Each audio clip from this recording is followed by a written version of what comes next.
Hey friends, Alex here, and welcome back to the Gargoyle Chronicles. Today, I'm seriously excited because I get to nerd out with someone I've admired for ages. Bridge player, writer, and world-class storyteller Phillip Martin. Phillip, thanks for joining me. Hi, Alex. Good to be here. Thanks for having me. Okay, I'm just going to jump right in with a slightly spicy opener. You've got a bit of a reputation for, shall we say, taking your time at the table.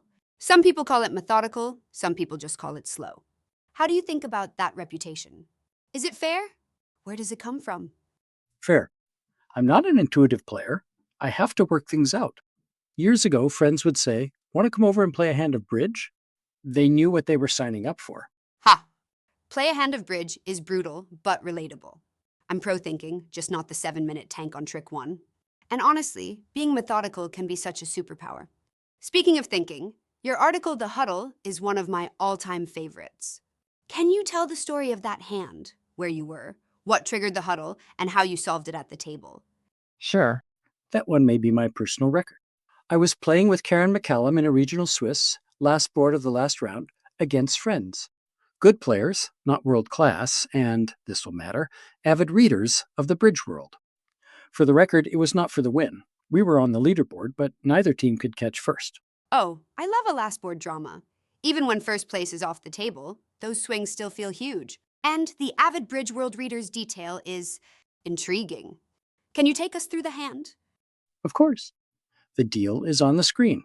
I open 1 no trump, partner races to 4 no trump, I carry on to 6. West leads the 3 of diamonds, I play the 10 from dummy, and it holds. 10 holds, nice. So you're off to a good start. So I thought. I nearly claimed the diamond finesse through east is marked. You don't lead from a queen after that auction. Still, I wanted a bit more information. I cashed 4 clubs. On the 3rd, West shed a heart. On the 4th, we both released hearts. I led a heart from dummy and ducked when East played the 10. East returned a small heart to my ace. West produced the queen. I cashed the top spades. Then the heart king. West released a spade. Okay, I'm already sweating a little. And from the discards, you're starting to pin down shapes, yeah? Right, now I had the heart and club counts. West had 4 hearts and 2 clubs. And if he held 5 spades, he wouldn't be discarding hearts. So I placed him with 4-4-3-2 with 3 small diamonds. Right, so you've basically nailed West's hand. Given that opening lead, the by-the-book line is still to finesse East for the queen and go home happy. Yes, so I cashed the ace of diamonds and led another, fully expecting East to produce the queen, and he followed low. That didn't make sense. Something in the picture was wrong. Whoa, so if East follows low again on the second diamond, that flags the queen on your left. Which means West actually led from queen third against 6 no trump. That's exactly the thing you were ruling out. Maybe. Another possibility is West is 5-4-2-2, leading a low diamond from a doubleton.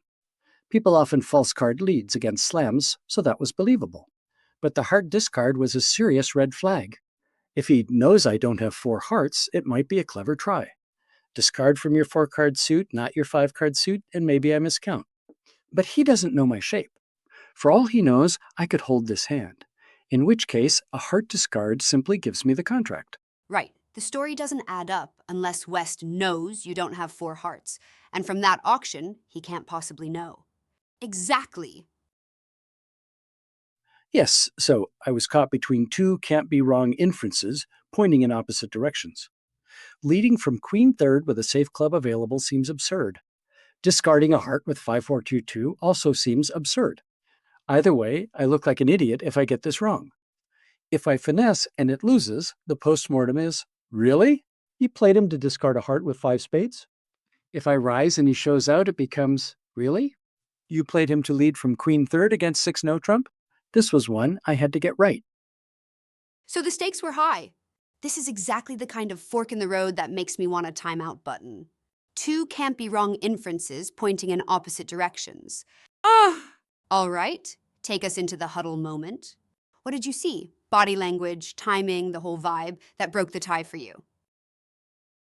No, I seldom base a decision on table feel. My table feel is awful. When someone has made a mistake and I have to decide which one, I have a rule. The less information you have, the easier it is to be wrong. That means bad opening leads are more common than bad discards made while looking at dummy. Here, though, it was muddy. Leading from queen third feels almost unthinkable, a rookie mistake. The heart discard is a misanalysis. And this West, in my view, was more likely to err in analysis than to make a rookie mistake. As a Bridge World reader, he has probably seen the idle fifth articles, the ones that warn you not to auto-discard from your 5-card suit. So the artful heart discard is squarely in range. On the other hand, the bad lead is a single lapse. The alternative is a full parlay, imaginative lead of low from a doubleton, a deceptive discard, a blind spot about why that discard is unsafe, and East doing his part by not covering the diamond 10 at trick 1. Each step is plausible, stacked together. Are they still more likely than the queen third lead? I love how you're basically doing Bayesian math at the table. Single egregious lead versus multi-step, clever but flawed parlay, weighted by skill and what they're likely to have read. That's so real. So what actually broke the tie for you in the moment? Before the verdict, picture the room. Karen and East step aside to chat, West joins them. Then the other table comes over, and they start comparing results. They actually score the match 2 ways, waiting on whichever card I eventually choose. Oh, wow. So they literally had 2 scores penciled in while you were thinking. Eventually, every other table is finished. All the slips are in. I am still there, head in hands, contemplating the many ways West could have misordered his cards. Because it's the last board of the tournament, the directors are in a generous mood. Karen explains, and they agree to score the event 2 ways, depending on my choice. Mm-hmm. The caddy collects the boards, then returns for the guide cards.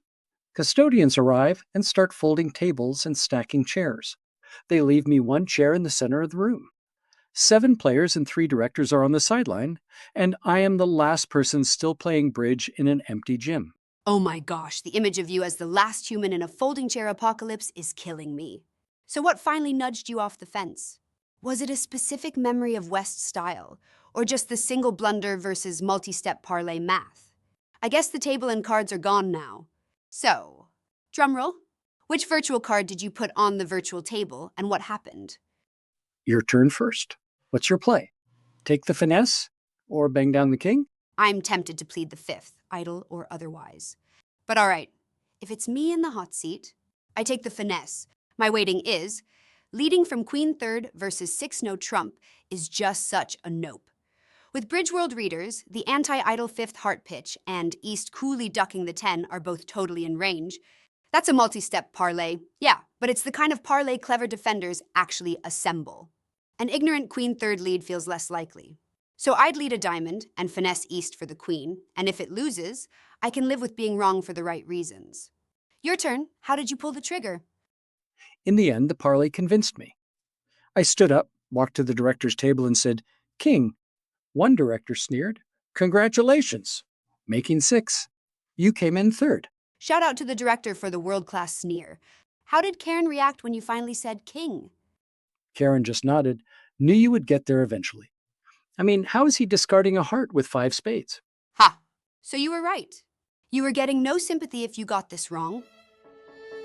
All right, we're going to land the plane there. Phillip, thank you. That was such a rich story. Huge thanks to Phillip Martin for sharing The Huddle. If you enjoyed this, hit follow, leave a rating, and send me your own impossible fork-in-the-road hands. I love featuring listener stories. I'm Alex, this is Gargoyle Chronicles, and I'll see you next time. I like your theme song. Who wrote it? No clue. Stumbled on it on some obscure composer's website.